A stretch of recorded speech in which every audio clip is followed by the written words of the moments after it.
السلام علیکم ورحمۃ اللہ وبرکاتہ۔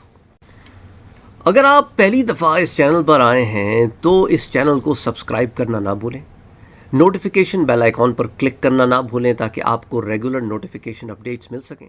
اس چینل پر ایک بھائی نے بڑا انٹرسٹنگ سوال پوچھا ہے کہ حضرت عیسیٰ علیہ السلام کو روح اللہ کیوں کہا جاتا ہے؟ جب یہ فیصلہ ہو چکا ہے کہ روح پھونکنے والا فرشتہ ہے تو پھر حضرت عیسیٰ علیہ السلام کو روح اللہ کیوں کہا جاتا ہے؟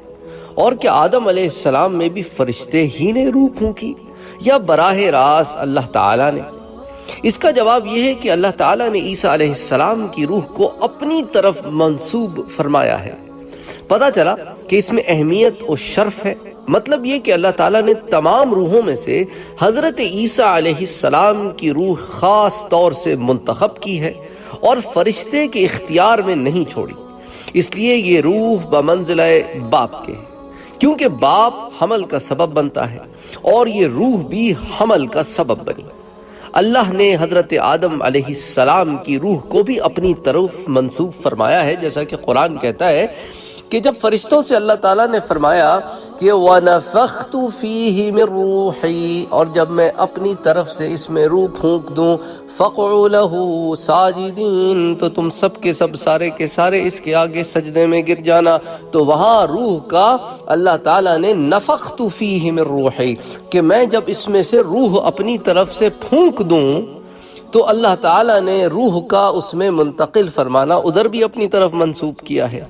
لیکن آدم علیہ السلام بغیر ماں باپ کے پیدا ہوئے، یہاں پر عیسیٰ علیہ السلام جو ہے وہ آدم علیہ السلام کی نسل میں ہے، اور نسل میں اصول یہ ہے کہ باپ اور ماں دونوں کے ملاپ سے پھر بچہ پیدا ہوتا ہے اور روح آتی ہے۔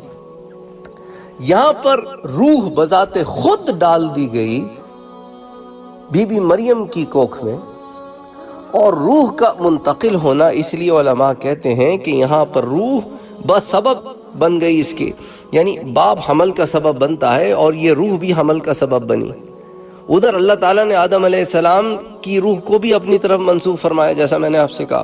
تو معلوم ہوا کہ اس میں اہمیت اور شرف ہے۔ حضرت آدم علیہ السلام نہ تو عیسیٰ علیہ السلام کی طرح صرف ماں سے پیدا ہوئے اور نہ دوسرے انسانوں کی طرح ماں باپ سے، بلکہ بن ماں باپ کے پیدا ہوئے۔ اور عام اولاد آدم علیہ السلام جو ہے وہ ماں باپ دونوں کے ملاپ سے پیدا ہوتی ہے، اور پھر اس کے بعد فرشتہ آ کر ماں کی کوکھ میں روح پھونکتا ہے چوتھے مہینے میں۔ تو یہ خصوصیت تو آدم علیہ السلام کے پاس تو بالکل نہیں تھی، کیونکہ ان کی تخلیق تو بالکل ہی ایک نئے سرے سے ہوئی تھی۔ تو عام اولاد آدم کی طرح آدم علیہ السلام میں بھی فرشتے نے ان میں روح نہیں پھونکی، ورنہ آدم علیہ السلام کی خصوصیت باقی نہیں رہتی۔